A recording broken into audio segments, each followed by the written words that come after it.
le quiero agradecer a los compañeros que Recording in aceptaron progress. muy amablemente estar hoy, el día de hoy en esta mesa, al compañero Pablo Moctezuma Barragán, a la doctora Gloria Tirado Villegas. Esperemos que se incorpore también el compañero Felipe Galván y obviamente el compañero Nicéforo Rodríguez Gaitán. Y bueno, nos ha pedido también incorporarse y dar su testimonio el compañero Marco Antonio Moreno. Igualmente quiero darles las gracias por permitir la transmisión y este esfuerzo de ir conjuntando, pues sí, ideas, proyectos y también esfuerzo a los compañeros tanto del Barzón Poblano y en especial, bueno, a mis compañeros del Movimiento Comunista Mexicano para poder transmitir este programa. Como ya se dijo, bueno, cada uno de ustedes tendrá hasta 15 minutos. 3 minutos antes de terminar, de que sean los 15 minutos, se les hará la indicación de que les faltan 3 minutos para que vayan cerrando. Con esto, y recordando nada más que este mensaje que hay en el Estadio Nacional de Chile, que creo que hoy lo debemos de traer a la memoria, que dice que un pueblo sin memoria es un pueblo sin futuro. Y evidentemente eso hay que verlo en este proceso de lo que ha sucedido en estos 50 años del 71 al 2021, en donde hubo fenómenos no solo como la guerrilla urbana, también hubo fenómenos de desaparecidos, de perseguidos, de procesados políticos, donde no había libertades políticas de reunión, de expresión, mucho menos de manifestación, en donde en esta época se han dado fraudes electorales, pero también se dio la reforma del 78 que permitió por primera vez que participara el Partido Comunista Mexicano, pero también represiones como Aguas Blancas, El Charco, Acteal, Nochistlán, La Apo, etcétera, hasta llegar a este proceso. Para muchos, el proceso a la democracia inició apenas en el 2018, particularmente para los jóvenes. Para muchos jóvenes piensan que la vida en este país comenzó, la historia, en el 2018. Los que ya estamos más viejos sabemos que es un acumulado también de luchas, de fuerzas, de sueños, de utopías, y que de alguna manera todo esto se ha acumulado y dio como resultado la elección del 2018. Pero en medio de todo esto también está la cuestión de la impunidad para aquellos que han perpetrado los crímenes, no solo de lesa humanidad, pueden ser tipificados también como genocidio, pues fueron contra un sector específico de la población, y que en una más de las incongruencias de la Suprema Corte de Justicia de la Nación hace años no quiso por ningún motivo calificar este asesinato del 10 de junio del 71 como un genocidio. Lo meten como crimen, lo resuelven como crímenes y el delito ya había prescrito. Con esto le quiero dar las gracias y le cedo la palabra al compañero Pablo Moctezuma Barragán. Adelante, Pablo. Muchas gracias, Gerardo, por la invitación. Muchos saludos a todos los compañeros de esta mesa. Creo que sí es muy importante el hacer este balance de 50 años a partir de la masacre del 10 de junio, que yo ligo a la de 1968 al 2 de octubre. Y ver qué hay detrás de estas masacres, cuál era el objetivo, quién y por qué estaba detrás de ellas. Sabemos que el 10 de junio lo operó personalmente Luis Echeverría, y bueno, Gutiérrez Barrios desde la Dirección Federal de Seguridad, pero creo que hay que ver quién estaba todavía más arriba y con qué objetivo.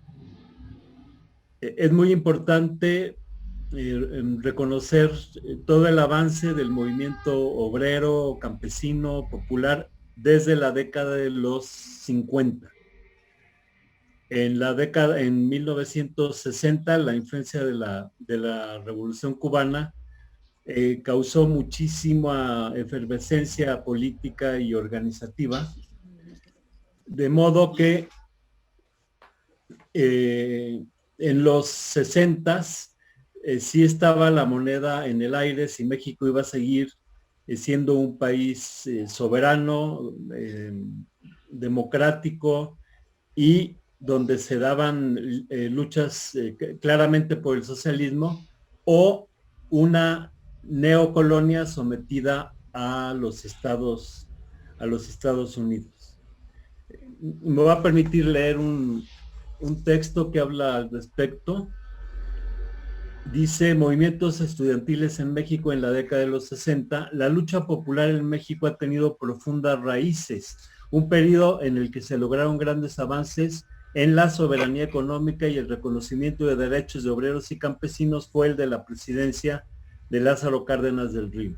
Posteriormente, a partir de 1940, comenzó el viraje a la derecha con Ávila Camacho y Alemán, que fue enfrentado por la resistencia obrera aglutinada en grandes sindicatos con tradiciones combativas.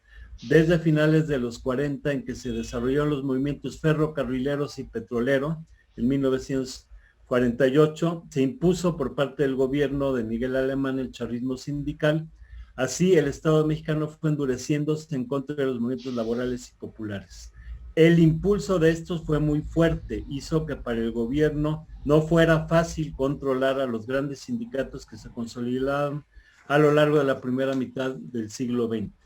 Los movimientos ferrocarrileros y maestros de 1958 y el de los médicos internos y residentes en 1965 fueron movilizaciones muy profundas que luchaban por derechos elementales y terminaron violentamente reprimidas. La represalia era constante y brutal, no solo contra obreros, también contra dirigentes rurales. En mayo del 62 había sido asesinado en Morelos Rubén Jaramillo, junto con su esposa embarazada y sus hijos, cuyos cadáveres fueron abandonados en Xochicalco. Así pues, el clima de represión en México ocasionó la rebeldía en la juventud consciente de todo el país. Entonces los estudiantes, muchos de ellos hijos de obreros y campesinos, tomaron la estafeta oponiéndose al autoritarismo de los gobiernos del PRI. En la década de los 60, en diversos estados de la República, hubo movilizaciones de estudiantes que habían iniciado en la década anterior. La lucha estudiantil continúa la tradición combativa de los jóvenes de los años 50, en los que se destacó el movimiento del Politécnico de 1956-57, la lucha de los estudiantes de México, Puebla, Monterrey contra el alza de precios de transporte, así como la huelga de la Escuela de Agricultura Antonio Narro. De modo que en los años 60 el movimiento estudiantil tiene continuidad y había llegado el momento de dar un salto cualitativo. La movilización resumió decenas de luchas universitarias y educativas previas. Las normales rurales, amenazadas desde finales del sexenio de Adolfo López Mateos, lucharon por su sobrevivencia durante los años 60. Esa misma década estallaron conflictos universitarios en Guerrero, Puebla, Michoacán, Durango, Sinaloa, Sonora y Tabasco. En Morelia, Michoacán, se desarrolla en 1961 un movimiento que concluyó en el 67 con la intervención militar en las universidades y la represión generalizada del pueblo mexicano. En ese estado, en 1963, se fundó la Central Nacional de Estudiantes Democráticos, organización democrática que se extendió y tuvo influencia a nivel nacional. En febrero del 68, esa organización convocó a la Marcha por la Libertad, exigiendo la liberación de los presos políticos en todo el país. La marcha realizada del 3 al 10 de febrero fue reprimida por el ejército luego de su inicio en Dolores Hidalgo. En Tamaulipas hubo movilizaciones en el año 66 en Ciudad Victoria, Tampico y Ciudad Madero. En Guerrero los estudiantes estallan una huelga en la Universidad de Chilpancingo, que es reprimida violentamente por el gobernador Raúl Caballero Aburto, muriendo un estudiante, tras lo que este funcionario es depuesto del gobierno estatal en 1961. Posteriormente los chavos se movilizan en 1966 y 68, y entonces la policía toma la Universidad de Chilpancingo con un saldo de varios heridos y detenidos. Otro estado en el que hubo organización y movilización fue Puebla. En la Universidad Autónoma de Puebla en 1964 tuvo lugar un movimiento estudiantil que se unió a sectores de trabajadores. En el norte de Sinaloa también fue reprimido el movimiento que exigía una reforma universitaria tras protestar por la reelección del rector, y en Sonora hubo protestas estudiantiles en 1967, año en el que también se organizan protestas en Tabasco y Veracruz. Los estudiantes de la Universidad Autónoma de Nuevo León se rebelaron contra el plan de Elizondo, que pretendía el aumento de cuotas a principios de 68. En abril de ese año el gobernante se desiste de aplicar el alza. Posteriormente esto desencadenó, como todos sabemos, la manifestación del 10 de junio en apoyo a los estudiantes de Nuevo León. En el sureste de Villahermosa, Tabasco, en 68, los estudiantes hicieron huelga en la Universidad Benito Juárez tras de que fueran reprimidos exigiendo la renuncia del gobernador. La protesta tomó fuerza hasta que muchos estudiantes fueron asesinados a las orillas del río Grijalvo. Así, 68 comenzó a teñirse de sangre de jóvenes. De modo que la situación internacional y el ambiente de movilización y protestas previas a las jornadas estudiantiles de la Ciudad de México en 68 crean un ambiente propicio a la toma de conciencia de los estudiantes. Esto tenía muy preocupado al gobierno de Díaz Ordaz, que se caracterizaba por su extremo autoritarismo, rigidez y falta de comprensión de los fenómenos sociales. Por su mentalidad era proclive a creer en complots y en la amenaza inminente del comunismo. También los círculos dominantes en Washington temían que un movimiento revolucionario creciera en México. A mediados de 1967, la revista US News and World Report, cercana al Departamento de Estado, publicó un reportaje según el cual el gobierno mexicano no podía responder a los retos que planteaba la pobreza y no tenía energía para actuar contra la creciente subversión, y que mexicanos prominentes aseguraban que pedirían a Estados Unidos tropas para salvar a México del comunismo. En 1968 había la preocupación de que pudiese desarrollarse un movimiento subversivo de cara a las Olimpiadas, por lo que, según mi hipótesis, desde inicios de ese año, Gustavo Díaz Ordaz se propuso aplastar todo el alboroto, y bueno, todos sabemos cómo culminó el 68. Desde mi punto de vista, había gran preocupación por quebrar el movimiento juvenil. En esos años, desde los 50, 60, 70, el Estado se ocupó de derrotar al movimiento obrero, campesino y al estudiantil. Hay que reconocer que en la cabeza del Estado mexicano estaba infiltrado. Es bien sabido que Winfield Scott, que era el jefe de la CIA, aquí de la estación de la CIA en México, había reclutado a Adolfo López Mateos, que tenía su clave en la CIA del Litensor, a Díaz Ordaz, que era Litempo 2, a Echeverría, que era Litempo 8, Fernando Gutiérrez Barrios era Litempo 4, Miguel Azar Haro era Litempo 8, en fin, todo lo que sucedió y se impulsó desde la cúpula del Estado mexicano, se hizo de acuerdo con la CIA. México en aquellos años tenía una relativa independencia económica, tenía un margen de autonomía. A partir del cardenismo, México logró avanzar en soberanía, y Estados Unidos necesitaba someter a México como una neocolonia, someterlo completamente. Luis Echeverría llega a la presidencia en 1971 con la agenda de abrir las puertas al Fondo Monetario Internacional y a la sujeción económica y política de México. De modo que para él era muy, muy importante aterrorizar, paralizar al movimiento popular en general y al movimiento estudiantil en particular. Y creo que esta fue la lógica que llevó a esta represión fríamente preparada, calculada por la Dirección Federal de Seguridad en colaboración con la CIA. Fernando Gutiérrez Barrios, al mismo tiempo que era director de la Federal, era agente de la CIA. Yo quisiera hacer un breve recorrido de cómo en estos 50 años el objetivo de Washington fue avanzando. Primero en octubre de 76, todavía con Echeverría.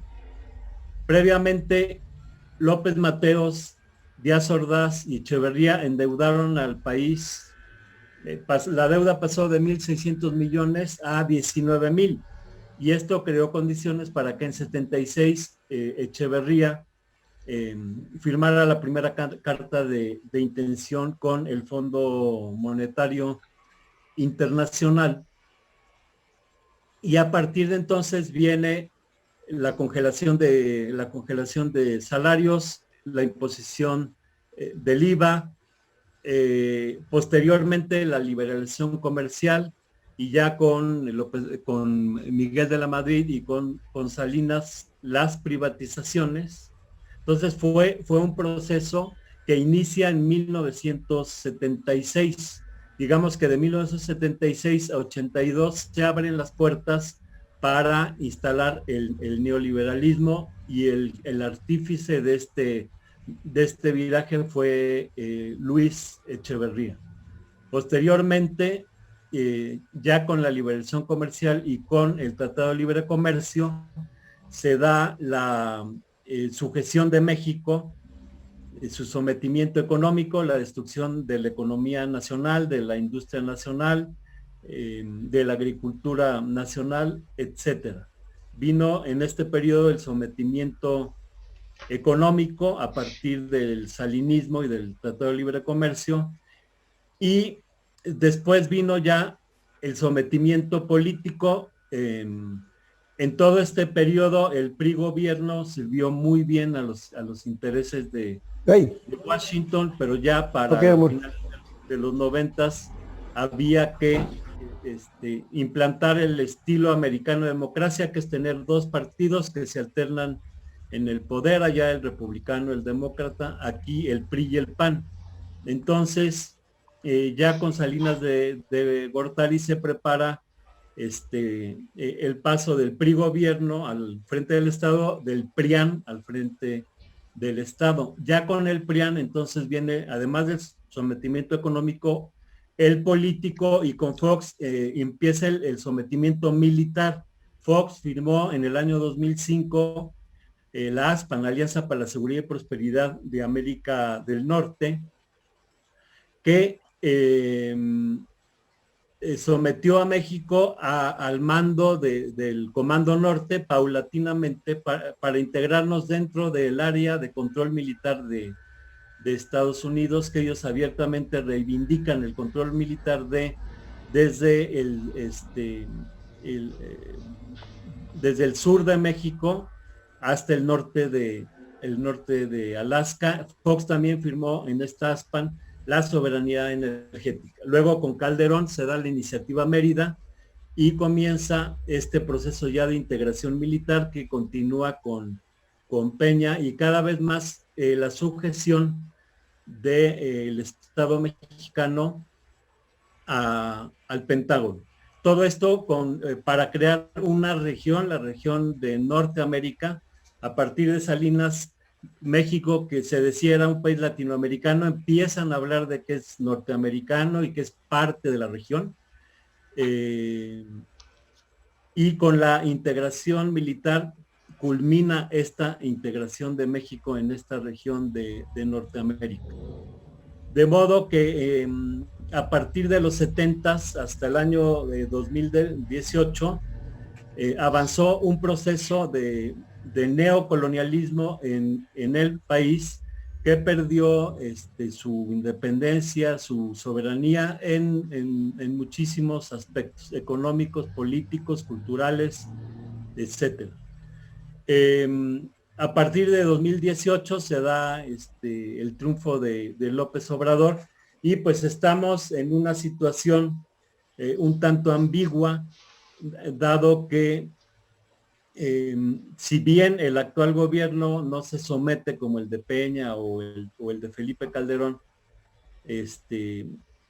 plenamente a esta ruta, sí hay una política un tanto ambigua y de hecho este plan de Estados Unidos de tener el control militar del sur de México y su frontera con Guatemala empieza a implementarse ya en los últimos años con este pretexto de la migración. Y no sé la verdad en qué vaya esta integración militar con el Comando Norte. Es preocupante, por ejemplo, el que, bueno, hubo una cierta división entre ejército y armada. La Marina fue controlada totalmente por Estados Unidos en los gobiernos de Calderón y Peña. El ejército se resistió. Entonces sí es inquietante el que actualmente la Armada tenga el control de los puertos y venga la vicepresidenta Harris a hablar de operaciones conjuntas en puertos y fronteras.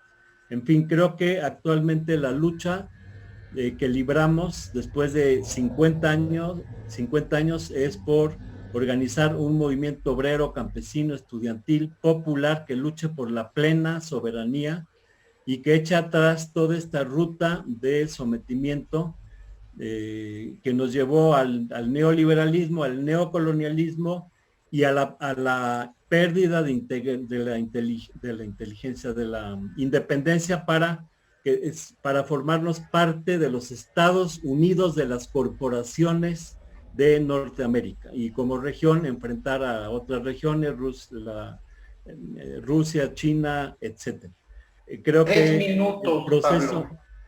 el proceso de estos 50 años en los que ha habido resistencia todo el tiempo, pero hay que reconocer que avanzaron los planes de Washington a un grado de poner a México en el más grande peligro en el que ha estado jamás. En estos 50 años esta resistencia no ha logrado prevalecer, de modo que estamos en el momento de la lucha por la plena independencia, la plena soberanía, por una democracia que no sea democracia a la americana, sino una democracia real, una renovación democrática y pasar de la resistencia a la toma del poder. Estos procesos solo se pueden revertir con un gobierno popular, con un poder popular, claramente antiimperialista y además construido de abajo arriba como un movimiento democrático popular. Es cuanto.